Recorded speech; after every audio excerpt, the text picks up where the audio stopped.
Good evening, everyone. My name is Raj, one of the non-family directors in Sigma.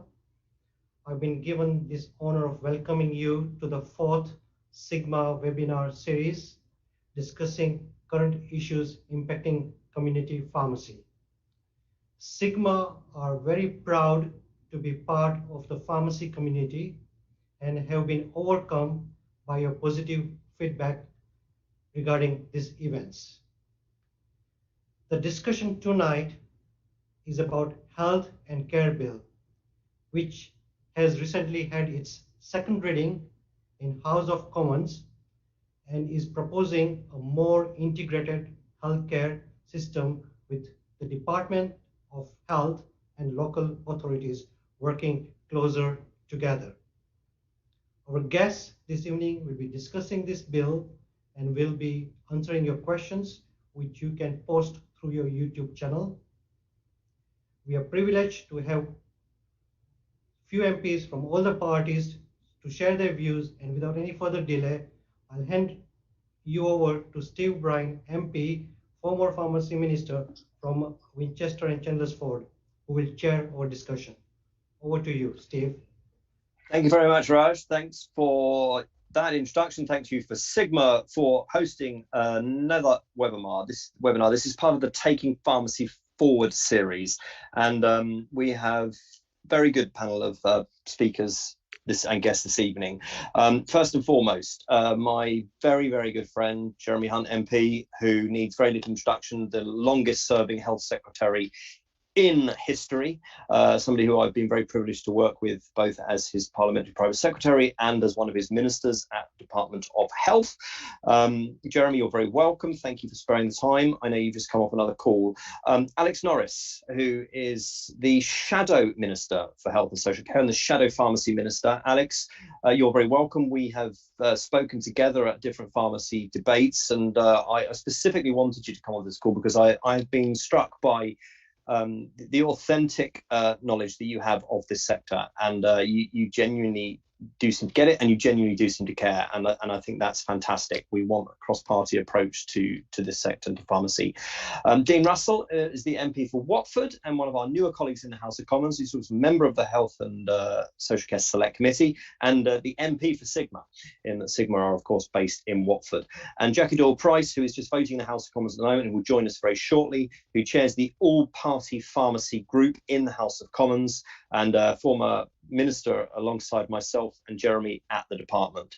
So what we're just going to try and get is some reflections from you, gentlemen, and then Jackie, when she joins us, about the new health bill, the new health and care bill, which, yes, did receive its second reading successfully in the House of Commons last Wednesday. It now goes forward to detailed scrutiny stage at committee stage, and then back to the House, and then it will go to the House of Lords. It's a massive bill. And it will require a huge amount of scrutiny. And I say that with some trepidation, having sat on the Bill Committee of the Health and Social Care Bill in my first Parliament, in the Coalition Parliament, which was in Bill Committee for 13 and a half weeks. So I'm not desperate to be on this Bill Committee. But Jeremy, you're very welcome. Obviously, you're the longest serving Health Secretary, as I said. You now chair the Health Select Committee. Your perspectives on this new bill, they don't come along very often, health bills. So this is a biggie and we have to get it right. Your reflections on it, and primary care and pharmacy, how that sits within it, but your general reflections on the bill, if you would. Well, thanks, Steve. And let me just return your generous compliments by saying that I have never come across a colleague in my time at the Department of Health who fought the corner for pharmacies more assiduously than Steve. He really was your biggest champion. And that is really important because the Department of Health has huge responsibilities and you need someone who will speak up for pharmacies, both in public but also in private, and Steve really did that magnificently well. I became Health Secretary literally 4 months after the 2012 Health and Care Act had come into law, and that was a pretty ambitious bill which had a huge reorganisation as part of it. And I vowed I would never be associated with any NHS reorganisation ever again, because it was frankly an absolute nightmare trying to wrestle with all the operational problems in the NHS at the same time as changing structures. So I think it's a very bold thing that the government is doing this, but I actually do find myself supporting it, because I think the vast majority of changes, not all the changes in fairness, but the vast majority of the changes are changes that the NHS has actually asked for. And they basically reflect something that pharmacies have known for a very long time, which is that the pattern of care that we're delivering is fundamentally changing, so that the majority of care is no longer to people who have one illness that is essentially treated, cured, and then someone goes back home and leads their normal life. The majority of care is now delivered by people who have for people who have multiple long-term conditions, who are regular visitors to different parts of the NHS, regular visitors to pharmacies. They're often people with very complex needs, taking medicine bundles with a high potential risk of conflict. And as a result, we need to move to a model based on collaboration, away from one that was essentially based on competition. And that is a change which I think is right, but it's also a change which provides enormous opportunities for pharmacies to play a much more central role in the provision of core NHS services. So if I could paraphrase what Steve used to tell me in private a lot of the time, and also would say publicly, when the NHS was going through its most pressured times when I was health secretary, pharmacies would say, well, what about us? We can help. We have capacity. We have clinicians. We're open 7 days a week. Why don't you use us more? And we always used to make noises, but for some reason, the NHS structures and the payment mechanisms always made it difficult. The hope is that this new bill will change that. And at the heart of it is the philosophy that not just that we have to have a better process for people with long-term conditions, but also that we need to move the centre of gravity from cure to prevention. And that is something pharmacies have always really understood well, with your health checks, your MOTs, because you're often the first point of call, often the most accessible place for people to get healthcare. I took my daughter into pharmacy this morning, and it was absolutely fantastic care from a pharmacist at 8 o'clock in the morning. So I think we are going to have shortages in our primary care workforce for quite a long time. The government is, I think, sincere in wanting to address those shortages, but we all know how long it takes to train a doctor. And the result of that is that what you offer is in a place-based system, is a very big opportunity for the NHS to take some pressure away from traditional primary care provision in GP surgeries and indeed 111. You have trained clinicians, you're very accessible in where you're located and often open 7 days a week. So I would just say two things to conclude, and then we can have a broader discussion. The first thing is, I think it's really important that you make sure your voice is heard on the new ICS boards that are being set up around the country in 42 places, because otherwise the risk is that people will fall back on old ways of working and they won't embrace the innovation that is offered by the pharmacy sector. And the second thing is that I think that one of the really big changes that is going to come out, I'm sorry about the background noise, but one of the really big changes that's going to come out is proper technical integration, and in particular the use of a single health and care record across the whole of the health and care system. And I think it's really important that you, as the pharmacy sector, negotiate to have full read and write access to patient records, so that if someone comes in, you can look them up, you can give them advice that is that much better on the basis of being able to access their GP medical record, but not just access it, also be able to add to it, so that when they then go on to their GP or to their A&E or to their care home, that someone else can see what it is that you've advised them. I'm going to stop there now and let the spell do its worst, but hopefully that's a helpful start of a 10, Steve. That really is, Jeremy. Thank you very much. Alex, if we come to you next, I think we will have a different perspective on the bill. Obviously, the opposition did not support it at second reading, and I know there will be challenges for you within parts of the bill, but I'm sure there will be parts of synergy and there will be elements of agreement. Over to you. Give us your reflections on the bill and where you see this part of primary care fitting into the new landscape. Over Thanks, to you, Steve, and pleasure to follow Jeremy, and thank you, Barrett, for having me and for Sigma having me. I think the first thing I'd say is, as well, more broadly, is that we've seen how important community pharmacy is in this country, and we've seen it stress tested over the last 16 or 17 months. And I think we would safely say that pharmacy, Steve, has been a real COVID hero. Whilst you think of all the different aspects of British life and how they've changed and how all of our operating models have changed, actually for pharmacy that's not been the case. And it's still been an on-demand service with people crossing the threshold in increasing volumes. We know that around the cabinets in the back of a community pharmacy there's never much room for social distancing. We know that an awful lot of people working in the sector have been working incredibly in order to keep services going, and that is really valued. And I say thanks to everybody who's on and listening tonight for that. And I think that gives us a really solid foundation to build on. I mean, I didn't, as you say, I didn't vote for the bill at second reading last week, but that's passed now, so that's an issue in the past tense. So it's important now that we look forward to use this bill as a vehicle to improve primary care, to improve life in pharmacy. And I think there's a lot of scope for that. And because the first thing I'd say is that it's a very broad canvas. The bill is a broad one, so there's pretty much everything's going to be in scope. So everything's up for discussion. I am on the bill committee. I'm afraid I don't think that's letting out a state secret. But if it is, please, I didn't tell you that. We've not got 13 and a half weeks, I'm afraid, either.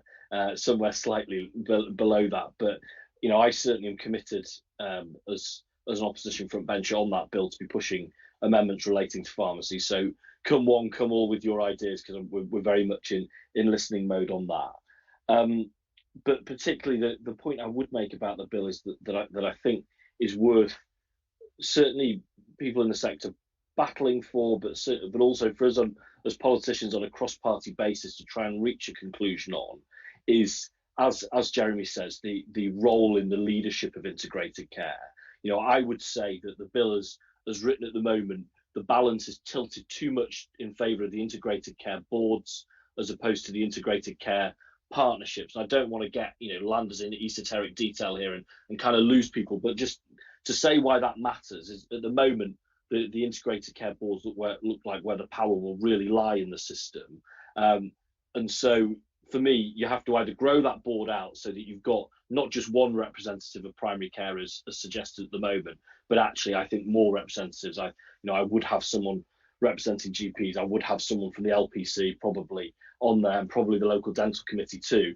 Now, you might get to a point where the integrated care board then starts to look like the integrated care partnership, in which case maybe the balance of where decisions are taken is wrong. But it might be, and I've seen some critique of our position as opposition as being too far that way in terms of broadening it too far. And if the answer is somewhere in the middle, I'd be very keen to forge a consensus on that. But I would and will throughout really make a case for pharmacy being around the table there. So I'd encourage others to make that case too, if they agree. So that's kind of structurally with regards to the bill. But in terms of the direction and what we can use the bill for, I completely agree with what Jeremy just said. There is a greater drive towards collaboration is a really good thing, and that pharmacy should be considered a really key driver of that. We know also that early intervention is a big prize. That's a cross-party theme. In this country, we want earlier interventions because we know that that's better for people's healthy life expectancy, for their well-being more generally, and then it's really, really good for the system too if it deters later, more costly interventions. We know the case. So again, that should be a theme of everything we do. And we know that, and you know, this is something that I've talked to Pharmacy Minister Joe Churchill on an awful lot. I know the government wants to have a little bit of a shift around in the system and put more things in primary care and more things in pharmacy and have pharmacy do more things. And I have no problem with that at all. The only thing I can't have answered quite yet is what those things are. And I think we should create capacity. I know GPs would love there to be capacity created in pharmacy, and that's good. But again, we need to point out what those functions are in the system that we want pharmacy to take on. I'm very interested if there are, you know, when we do questions or whatever, if there are ideas around that, I'm very much up for that. But then, of course, and this is, you know, the kind of something I've kind of double underlined, Steve, you do then have to sort out contracting. And this is going to be true across primary care. You know, the contract in dentistry is well overdue. The 06 model, I think both parties have had our fingerprints on that, and I'm not convinced either of us would want to own it. So, you know, that's going to have to be resolved. But actually, I think in pharmacy too, if you're going to go for this principle of community pharmacy really being that first port of call for people, then that has to be reflected in contracting, so that our wonderful pharmacies can gear up for that and resource and staff up, and again and have their operating model that reflects that. Which leads me neatly, and again, perhaps to provoke, whether that's people saying things tonight or people following up with me directly in the future, because I'd be very keen to hear directly and have a chance to visit.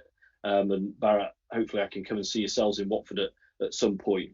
But around hub and spoke as a model of dispensing, I'm going to poison that point, Steve. I do want at some point you or Dean to tell Jackie that I did say other things before hub and spoke, because I feel like she might think it's all I ever speak about, but I'm going to speak about it very briefly. Jackie, I've spoken about lots of other things, but you walked in at the exact worst moment. I thought, oh no, Jackie's going to think. No, he hasn't, Jackie. He's just said hub and spoke over and over again.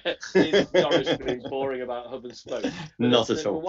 But why this matters? So hub and spoke obviously as relates to the Health and Care Bill, but in reality, the Medicines and Medical Devices Act, which concluded its stages earlier this year, gives the government pretty much broad stroke powers to move to a hub and spoke model in this country. And again, that is one way of creating significant capacity in pharmacy in order to be able to do other things in pharmacy, which as a fundamental principle, I'm pretty ambivalent about, but certainly I would say that you have to say what those other things you want pharmacy to do are. So, you know, I know that there are mixed views in the sector. I'm always conscious that when I talk to the big multiples, you know, obviously I talk to Boots because I'm a Nottingham Member of Parliament, so I have very long connections with Boots.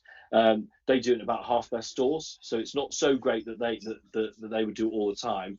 And then when I speak to independents or independent bodies that represent independents, it's not the top priority. So it is something that I think is coming in this country. So again, I'm interested in colleagues' views about how that will stack up for you and what you want out of that. And again, rather than perhaps ministers going away and doing this themselves, I hope they will use the bill as part of the broader conversation around the duties for community pharmacy as an opportunity to really ignite that conversation. And we extracted a commitment for a really broad and proper consultation on that. So I think that would be a good thing too.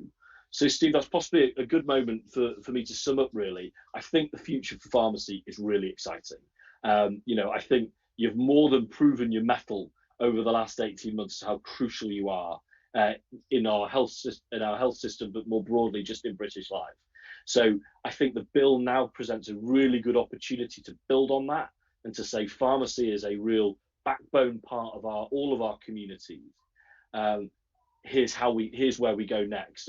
But I hope that next is not just for us in Westminster or in Whitehall to carve up, but instead for the sector to talk about what more you can do or what else you want to be doing and how we can free you up to do that. So I think that's a really exciting thing. I think that's something we should really lean into, and being here tonight is a really big part of that. So thanks for having me, Barrett, and thanks, Steve, for letting me speak.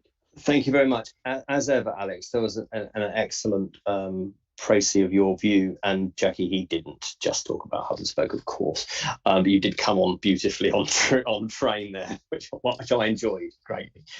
Jackie, welcome. I know you just voted in the House, and we knew that you would be a little bit late. If we may hand over to you for a few reflections on the bill that obviously we debated last week, in the parliamentary perspective, which is obviously the focus of our time this evening. Jackie chairs the all-party group on pharmacy, is former health minister, and was obviously at the department with Jeremy and myself.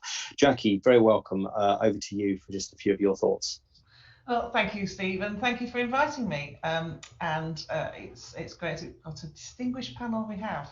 But it's my great pleasure actually to be able to chair the all-party group on pharmacy, which I have to say, there is considerable support across the House for pharmacists to be properly recognised for the role they play in the National Health Service and for what more that they can do. And they say necessity is the mother of invention, and perhaps that's never been more true than over the last 18 months, where a need has been had for more health services to be delivered in the community, and you have well and truly stepped up to the plate. And I know that colleagues will agree that as far as members of Parliament are concerned, their message has been received loud and clear, that you have stepped up to the plate, and the community is enormously respectful and thankful for the fact that your doors were open when GPs were not. And in that sense, from my perspective as chairman of the all-party group, I just want to make sure we really capitalise on the opportunity that gives us, particularly again in the context of having the bill before us as well, where the whole purpose of this bill really is to make sure that our health service works better and more efficiently. And I don't need some preaching to the converted on this call. We know that the acute sector sucks out the resource, and we know that health is better if we can do more in the field of prevention, and you're very much at the heart of that. So as we develop integrated care systems through this bill, one of the things that I'm going to be very focused on is that we really make sure that primary care delivers as we intended it to be. We've still got an issue where we're not making the most of that partnership that can exist between GPs and pharmacists. But I can absolutely categorically promise you that you have friends in Parliament, and we will make those points because we can see very much the opportunity that gives us. And I mean, I have to say, I'm not going to cease saying this, actually, because I think this is something that needs to be challenged to the Department of Health and the NHS, is that there are too many in our commissioning system that still see pharmacists as glorified retailers. And, I will repeat until everyone's fed up of me hearing it, fed up of hearing me say it, rather, that our pharmacists are an intrinsic part of the NHS family. They should be treated as such, and they should be properly recompensed for what they do, for being essentially the front door and the waiting room for wider health services. But equally, I think we've got to be much more on the front foot in terms of selling to the health establishment just exactly what it is that can be done. And with that in mind, tomorrow I will be launching a new inquiry on the part of the all-party group for pharmacy. We'll be issuing a call for evidence, and I'd like as many of you to play a part as possible. And really, it's all about the future of pharmacy in the wake of the pandemic. And I've got a series of themes I'm inviting evidence on, not just to run through them, but they're not exhaustive, and I'd be very keen to hear any other representations that any of you wish to make. But essentially, the headline point will be how we can make the most of pharmacy in the delivery of primary care. Clearly, I personally believe there's a lot more potential for that. I think in some primary care networks, the relationship with GPs and commissioners isn't as good as it ought to be. So that's very much at the top of the list. We want to explore the scope for greater use of pharmacy in diagnostics, again, to reduce pressure on GPs. We know that there's a lot of backlog in GP appointments in the wake of the pandemic. We know that lots of people are putting off visiting their GP. because of the atmosphere around healthcare. So again, we can make better use of pharmacy in that regard. I think we need to be very clear about the challenge with regard to the pharmacy workforce. And again, we need to be encouraging people to go into it. It is a medical profession. We need to make sure we're doing enough to make it attractive and so that we recruit and retain people to stay in it. And again, the whole issue of reward is relevant to that. I've had many representations about things being better in Scotland for pharmacists than elsewhere in the UK. So again, we want to learn good examples of best practice across the nations, and really what role pharmacy can play in patient safety. We know, and I know Jeremy was concerned about this as Secretary of State. It was about how the provision of medicines could sometimes lead to inpatient admissions in hospital just because the balance of medicines have been got wrong. So we can use pharmacists to review people's prescriptions and make sure that actually they're being dispensed medicines in a safe manner. But as I say, that's not an exhaustive list, and I'm very keen to hear from you about what are the representations we ought to be making, what sort of conversations we should be having with the Department of Health and the NHS about what more we can do to enable pharmacy to play its full potential in the delivery of our health services. So the purpose of this particular inquiry is just to make it easy, really, so that we all as parliamentarians are informed about what good constructive points we can make on your behalf, and also to ask the right questions so that we can have the dialogue about the future of pharmacy on a fully informed basis. I don't think there's much more I can say beyond that at this stage. Thanks, Jackie. Hear any representations from you? Thank you. Thank you so much. That's great. And we have north of 250 community pharmacists viewing at the moment, and questions are coming in thick and fast. So I'm wading through them as we're having these opening pieces, and I've got questions that I'll put in a minute. But just a couple of minutes, Dean, from yourself as member of Jeremy's Select Committee and various other roles that you have in Parliament. Your reflections. Well, thank you. And first of all, it's a great honour to be here tonight. Sigma have been such a fabulous business within an ambassador for the industry, actually, to me as the Watford MP, but also to government and within these fantastic sessions. And first of all, I just want to say thank you to the pharmacy sector for everything that you've been doing over the past year and a half and beyond. It's been an incredible journey, and I've been very fortunate to see the front line of what you've been doing, and you've been absolutely instrumental. And whenever I think of NHS and social care and was clapping for carers, as it were, I was clapping for you guys as well, I can tell you that. The key things I just wanted to get across, really, one of the things that I'm, along with being on the Health and Social Care Select Committee, I'm also the chair of the Digital Health All-Party Parliamentary Group. And within that, one of the key aspects really is about what the future of the NHS, the future of integrated care, future of social care, what does all that look like? And of course, one of the core aspects of that that we've heard from the excellent speakers so far has been about access to records across systems. And actually, about 15 years ago, I used to be the vice chair of a patient reference panel for a thing called Health Space, where we were actually looking at how summary care records could be accessed by patients and by different groups within the NHS. And I remember the quagmire and the challenges of how do you do that, not just technically, but also morally and ethically, on who can change what and what's recorded as a permanent change to the record versus others. So I don't underestimate the challenges to that, but I think it's absolutely critical that pharmacy is part of that system because you're often the interface to the patients at times when actually they're probably in the early stages, and you're absolutely key to that preventative model that we need to get right. I think one of the other aspects I often think about when thinking about the technology side and the future of healthcare is that actually patients increasingly, because of the complexity of needs and the expectations, are almost like consumers. You know, the expectation is more of a consumer-based model to patient care, where actually they expect to be able to get their their prescription. They expect to be able to go 24/7 to pick that up. They expect lots of things, quite rightly so. And I think pharmacy probably gets that more than any other part of the NHS and healthcare, because you've been doing that for such a long time. And so I think that actually the insights from that are going to be really important as we look forward, because actually the technology that you already employ is way ahead of actually some healthcare within hospitals.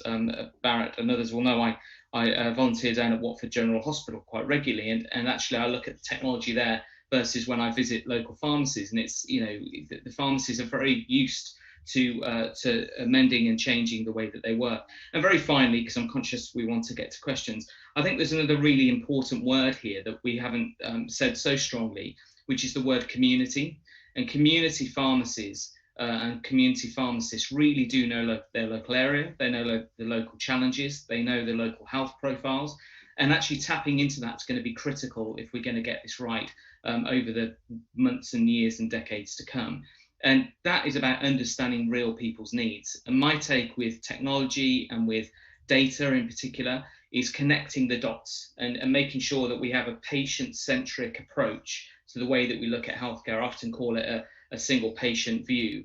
And that means actually, rather than looking at patients as a series of medical interventions and silos within different systems, if we can integrate that system and actually look at patients as real people with real challenges and need to go to work and all those things while still having perhaps challenges with their health, then we can get that right. And that's where community pharmacy is so important, because you already see that, because people aren't just going in when they're ill, they might be going in to pick up some tablets, or if you have a store as part of that, you're having other conversations. So I think that's going to be key for me in terms of how we look forward, the integrated approach, the sharing access to records and making sure that's safe, but also that real heart of community pharmacy, which is understanding patients and understanding the changing expectations. So I'll leave it there so that we can Thank you. Thank you very much. That's very good. Thanks very much. So Barrett, you have the host privilege to ask the first question, and then I'll bring in some others. Thank you very much, Steve, and thank you all the speakers. My question is, Steve, to all the panel members, and I think I'll let you choose which one. The Health and Care Bill is aimed at NHS working with not only local governments, but local communities. Is community pharmacy not the right stakeholder to be included in ICS boards? And I would like to put a second question again. Also, is there adequate remuneration for community pharmacy for this service? And if so, will there be new money injected or old money recycled? Okay, thank you very much. Jeremy, I might come back to you for the start. Now, there was some talk in the debate last week, in the secondary debate, about ICSs, and one of the points I made was around, dentistry and ophthalmology and pharmacy being part of the ICS boards. Quite a lot of comments that are coming in on the YouTube channel are around, well, if community pharmacies are not integrated, if pharmacy is not integrated into this system, then it'll be history repeating itself. And that seems to be the fear. And one question we had is, what advice would you give to community pharmacy to make the most of this opportunity? And maybe come to you first, Jeremy, for your thoughts on that. Well, personally, I would welcome it if you were on the ICS boards, but I would say that if you're not, you need to make sure that you have someone who is representing the voice of pharmacy on those boards, who can make the points you need to make. The NHS has got more money than it's had in the past, but there is unlimited demand for NHS services. So, as is always the case, the way to get paid for additional contributions you make to local NHS services is to demonstrate that what you're doing is actually saving money in other parts of the system, particularly by reducing pressure on primary care. I think what will be different is that you'll be talking to people who have a direct interest in doing that, because if they're able to reduce the number of additional GPs they need or practice nurses they need because of a contribution by pharmacy, you'll be talking to people in control of the local primary care budget. which is not something you've ever been able to do before. So I think there's a big opportunity as a result. Thank you.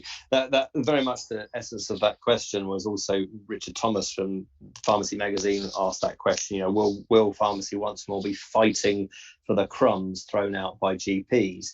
Alex, what are your thoughts on that? There's a lot of questions coming in on that tack, which is around pharmacy. You know, always the bridesmaid, never the bride, I guess, would be one way of putting it. What are your thoughts on that and your advice maybe for them? Yeah, I mean, I think that's changing. I think if you look at the debates we've had in Parliament around pharmacy during this pandemic, or broader around the bill, I think you'll see that the prominence of pharmacy is improving. So that's a good thing. I mean, fundamentally, it will come down to an arm wrestle, and this will have to be set at a national level, that if pharmacy, and this is the government's stated ambition, if pharmacy is going to do more, then it can't be, as Barrett said, with recycled money. There has to be a sense of how that capacity is being created and how that's being paid for. And, you know, it comes back to the contracting model. Now, I would hope that we look at that in the round, that we see, okay, we want GPs to do, we want to change the things in which GPs do, and they definitely want to, because they think things could be done easier and more quickly at a more community-based level in pharmacy. I have no problem with that. But again, that has to come with money attached. So it has to be a conversation in the round there, rather than just a game of buckaroo, putting more things on our pharmacists until they fall over. Yeah, interesting. Jackie, Rob Darracott, who edits P3 Pharmacy Magazine, you'll be aware, you know, he sort of said to each of the MPs here, what single piece of advice would you give to a community pharmacist about how to engage with this new architecture that we are creating through this legislation? What do you think? I think the first thing to say is, if you haven't already, engage with your Member of Parliament, because, and Alex is nodding furiously, I would say across the board, you know, we are all very keen to make sure that we articulate the best case for you to have a fair crack of the whip in terms of the integrated care systems. And coming back to something Jeremy said about, you know, the composition of the board, you know, I'm really looking to these ICS boards to properly challenge so that we are actually getting the best out of our NHS, all our components of the NHS, because a lot of what we're trying to overcome here is that kind of silo culture where everybody just fights for their own interests, and actually the only loser is the patient. So we really need to look to those ICS boards to be giving the leadership to make sure that we're getting the best. But I'd also say, you know, ultimately, you know, we've all got to make sure that if we are going to expect pharmacy to play its full role in the NHS, then we need to make sure it's properly remunerated. Yeah.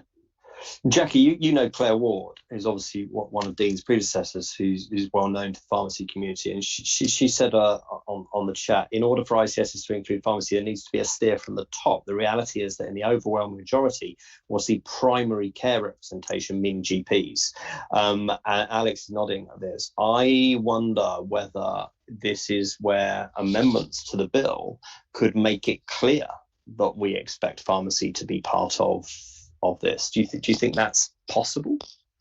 I think we should be very clear during the course of debate that we expect that. I tend to steer away from being overly prescriptive about these things, because also because it's not a one size fits all. You know, I'm sure that, you know, there are some. If I look personally at my local area, the issues that are challenging primary care probably not the same as in yours, and you know, ultimately it's as much about just challenging the way things are done at the moment with GP dominance. The fact that going to an ICS gets halfway there, but we just need to be more outcome focused about what we expect, rather than being overly prescriptive about the composition of the board generally.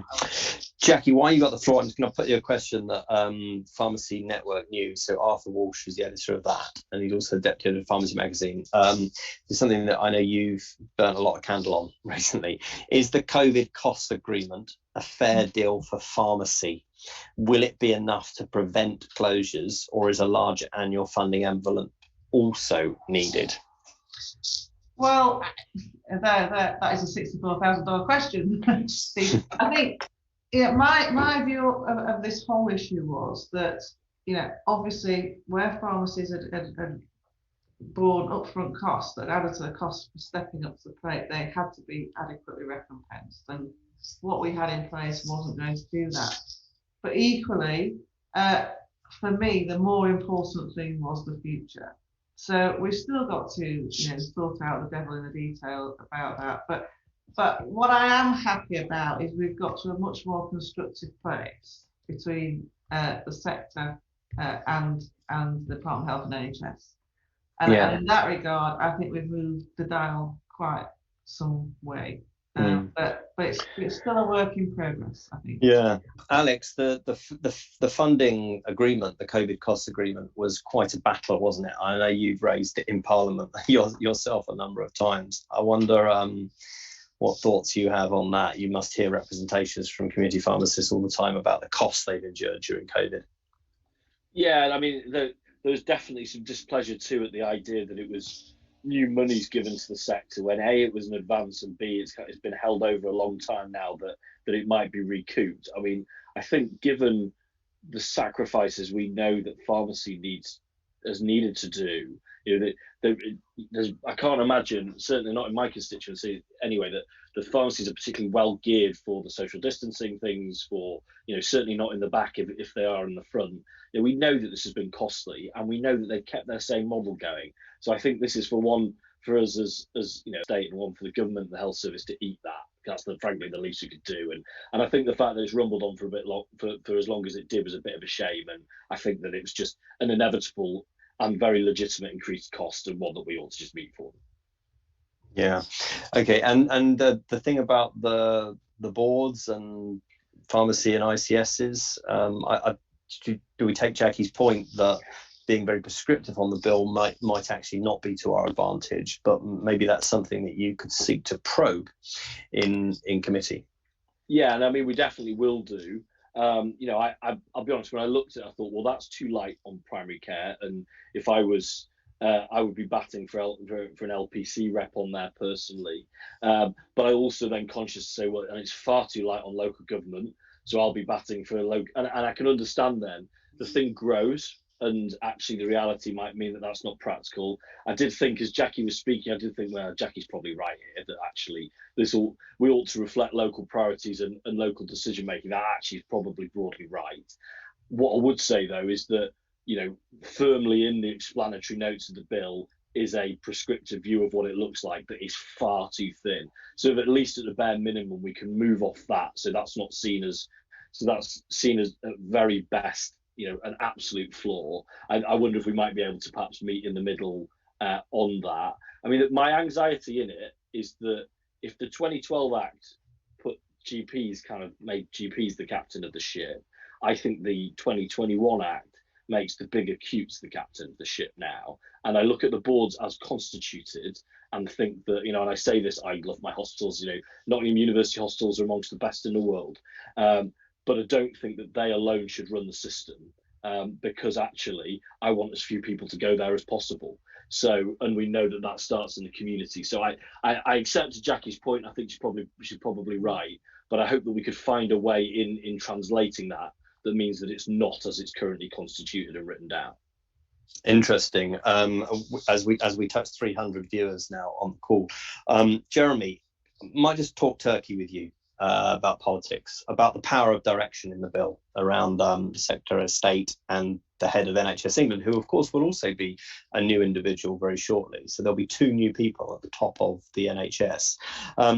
You know as well as I that and a lot of comments that we get from pharmacy over the years, and tonight is well, it's all very well you guys saying this, it's all very well pharmacy saying this, it's even all very well the politicians and the pharmacy minister and the Secretary of State himself saying this, but NHS England don't believe in us. We hear this all the time. We're seeing it tonight on the comments. I just wonder, from your perspective, having been the Secretary of State, the direction power that is changing in this legislation weights things very, very much back towards DHSC.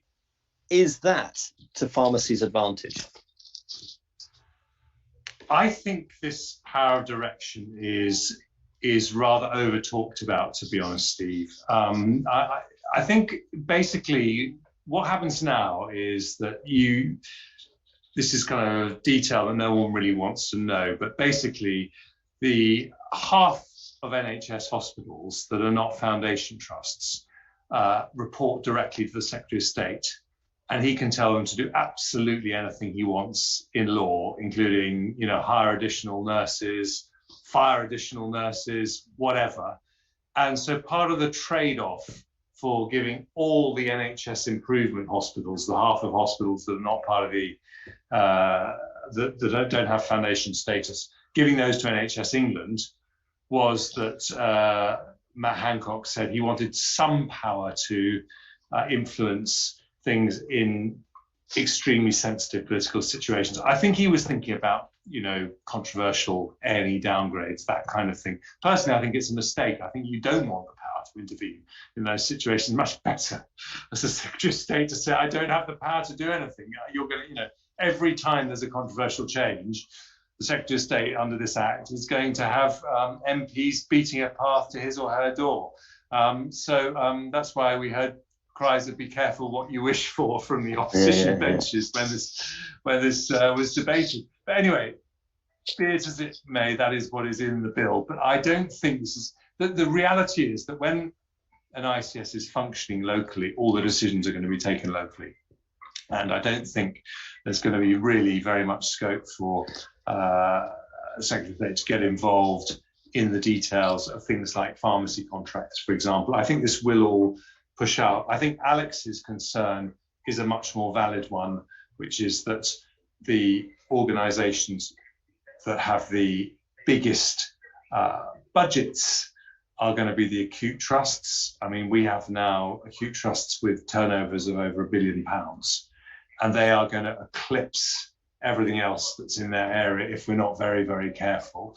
And I think that we've just got to really be alert for the dangers of that, because that was part of the reason the 2012 Act happened. That was part of the reason the internal market was set up, actually, to create some competition and counterweight to those trusts. That's why Alan Milburn brought in the independent sector. So, I just think the big trick in these NHS reorganisations is not to say that we shouldn't change, but to try and understand why the thing you're changing was itself put in place, so that you can learn lessons and not undo the bad stuff. The good thing I think about this new Act is that I think the one thing that most people agree was a positive thing from the 2012 Act was the operational independence of NHS England, and I think that is a positive. I take a bit of credit for that, because I think that actually was also partly because of the way I chose to interpret the new structures as the first Secretary of State who implemented them. But I just never got involved in, small decisions that politicians have previously been quite involved in. And I think that has been a good thing. And and that's not going to change, that operational independence. But I do think we've got to watch out for Alex's point about the domination of the big acute trusts. That's very interesting. Whether they want that domination is another matter. I do think you deserve a lot of credit for taking a massive spaceship and basically landing it safely, which is what you had to inherit with that Newgate station. So while you've got the floor, Jeremy, I'll ask you about funding. So Pri Mandav, who's Pharmacy Business Magazine editor, asked about sustainability of the community pharmacy sector and the funding structure. Is it viable? Because they are funded by volume as they dispense. There are lots and lots of things that we want community pharmacy to do, and there are lots of things that they do, but a lot of it is done through goodwill. They're not paid for it. And I think that's what is behind Pri's question, is around the viability of that funding structure, which is going to take us into the hub and spoke. And if I may be so bold as to suggest that Select Committee may wish to look at the funding structure of community pharmacy one day, because hub and spoke is going to fundamentally change it. Viability of the sector, Jeremy, did that ever come across your desk as Secretary of State? Other than when I was chewing your ear about it. Not massively, to be honest, Steve. No. You were you were the person who was a champion of that. But no, I would say not as much as perhaps one might have expected or hoped. Alex, hub and spoke, we can't, you very wisely touched on it. We laughed, but you were right. I mean, it is a massive, massive change. And somebody put a comment on earlier, hub and spoke will kill a lot of community pharmacy. Doesn't have to. That's the fear. How could it kill a lot of community pharmacy, and how can we make sure it doesn't?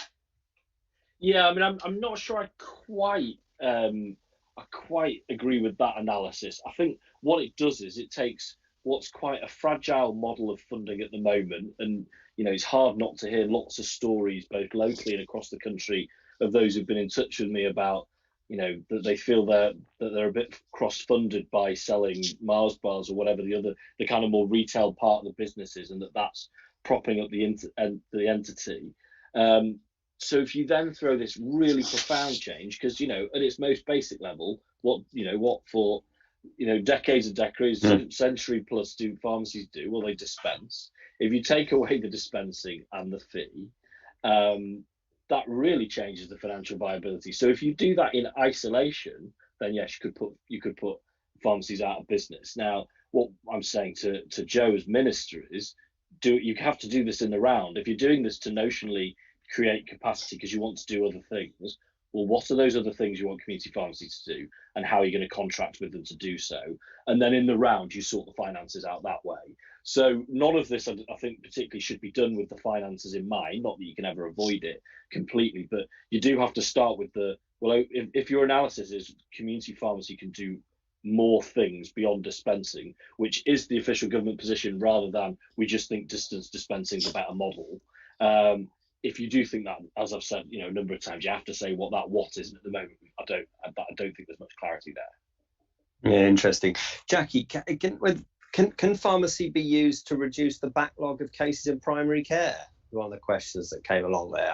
I guess it can, but the answer is, well, how are we going to pay for it? Because otherwise it's just running on thin air, isn't it? Absolutely, it can, but it should be rewarded for it. And I think this is where we can get into some quite good opportunities with regard to diagnostics.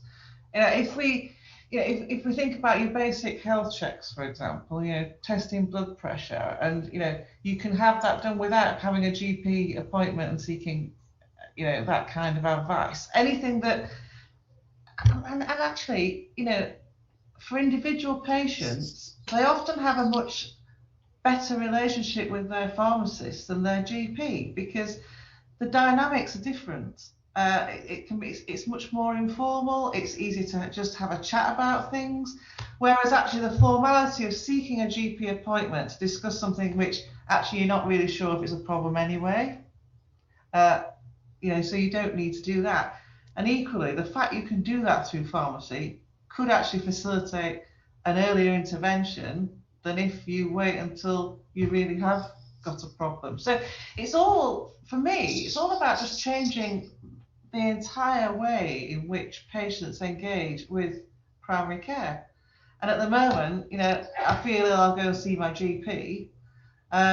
Actually, this isn't quite right. Let's see what the pharmacists have to say about this. And having that more staged approach. But absolutely, pharmacists need to be rewarded for that. But from my perspective, if you actually get this right, it should pay for itself. Because if you can facilitate that earlier intervention and earlier advice, so that you end up with people not actually having to have an intervention later down the line when it becomes more and more expensive, it should be much more efficient. Yeah, okay. I mean, Dinesh Patel comment comes in. Government need to look at pharmacists, clinicians, and help in primary care. We agree. Do not look at pharmacists as dispensers of prescriptions. We agree. But the funding model looks directly at pharmacists as dispensers of prescriptions, because that's how they get paid. Dean, obviously, as a constituency MP and a new MP to the House on the brilliant Health Committee, your view on the changing role of community pharmacy and its role in primary care, not just the dispensers of prescriptions? Well, I build upon Jackie's points, actually, because I think the community bit is, as I said earlier, is absolutely critical. And I know when interviewing Nadine Doris the other day on the committee around mental health, and there's a lot of work in that around mental well-being and mental health within the community. And then the side went off for people who've got mental illness. You then free up space for them within hospital appointments or GP appointments. So actually, if you look at this rather than, as I said earlier, silos, and actually it's a graduated scale, and that goes back to accessing records as well, then actually if you go to your community pharmacist, who might know you better than your GP, actually, because increasingly you go and see multiple GPs, you don't necessarily have a family GP anymore, but your local pharmacy probably knows you better than any other health specialist within any touch point. And so if you go and see them, they understand what your lifestyle is, you know what's going on there. You can ask them questions that you feel comfortable with and get support at the time that you need it as early as possible, and not have to wait for a GP appointment or wait for a hospital appointment unless you need to. And so I think it's about understanding that integrated piece, the community piece, but I see pharmacists absolutely at the centre of that, because for me, they are the port of call where you would go for some trusted advice. You know, if you've got a skin condition or whatever, you can pop in and you can get some trusted advice pretty quickly. You wouldn't necessarily want to wait 2-3 days for a GP appointment or phone 111, but you might go and ask your local pharmacist. And I think most people will have that experience when they've got kids. The amount of time when you've got kids and you go in and say, look, you know, they've just done whatever, or they've got a problem with their ears or whatever, and you ask for that advice. And I think there's a really important point here that we don't just see it as dispensing pills and tablets. It's actually pharmacists dispense advice, and that is an absolute core part of the health journey. And if we look at that dispensary not as a giving something out, but actually being part of a conversation that then can lead to better advice or further through pathways, that's got to be a good thing. And one final point on that, we've talked about budgets. The cost savings of early intervention are very hard to calculate, but I'd love there to be a study to work out the savings for early intervention through pharmacists across the system, because actually if you can get early intervention on most things, you're in a good place, and that probably saving millions upon millions for the government, if not a lot more. But we don't know what that figure is, I don't think, and I'd love to sort of see some research on that. Thank you. Good comment actually here come in. Dispensing excellence in pharmacies must never be removed. Clinical roles must be added. I think I wholeheartedly agree with that. And just coming towards our close now, Jeremy, the Select Committee recently produced a very, very high-profile report, which was the centrepiece of your speech during the second reading debate around workforce, not just specific to pharmacy, which actually has a very plentiful workforce in many regards, not being used enough, as we've discussed tonight. The workforce challenge is the big ticket item, right, as this bill comes forward? It is, and it's massively missing. Unfortunately, this bill does absolutely nothing to deal with the workforce challenge. And the one thing, if you said to me, and you know, it's lovely to have two former members of my team on this call and one member of my current team, if I could describe you that way, Dean. You know, we were all foot soldiers together. And if you said to me, what's the one thing I wish I'd known at the start of my time as health secretary that I didn't really properly understand until towards the end, it is that if you want to change anything in the NHS, you've got to start by saying, where's the workforce capacity going to come from to make those changes? Because you can't magic up additional doctors. And what always happens is that if you say, you know, I want my focus to be on cancer care, let's say, then what will happen is that those doctors will ultimately be taken out of, you know, orthopedic care, or they'll be taken out of general practice, and you'll create a shortfall in another area. You'll just be diverting workforce from one place to another. And so what you have to do is start by saying, if you want to make an improvement in any type of care, where is the additional capacity coming from? Now, as you say, there is a plentiful supply of clinically trained pharmacists who can add an enormous amount of value in precisely one of the areas where we have one of the biggest workforce issues, which is primary care workforce. So that's why I think the opportunity is at a local level, but at a national level, I would like to see a proper structure put in place to discipline governments present and future to take a long-term strategic approach to workforce planning, which we frankly don't do, the NHS really suffers as a result. Thank you, and amen to that.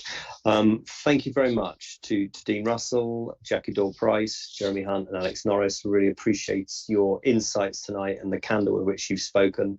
Thank you to everybody who's tuned in. And then for a final word, Bharat, over to you. Thank you very much, Steve. Good evening, all. We have now come to an end of a very interesting hour with Jeremy Hunt MP, Jackie Doyle-Price MP, Alex Norris MP, and Dean Russell MP. I definitely believe the new health bill will transform the way in which the community pharmacy is perceived by the public. Our next Sigma webinar will be on hub and spoke, the subject we have spoken a little about this evening. We hope with speakers from the DHSC and other stakeholders. It is anticipated that a consultation paper on hub and spoke will be published soon. Our webinar on this subject will be on Tuesday, 21st September, and we will send details soon. Finally, my special thank you to Steve Bryan MP to have conducted this webinar very successfully, and again to all the speakers and our audience. Good night. Thank you very much.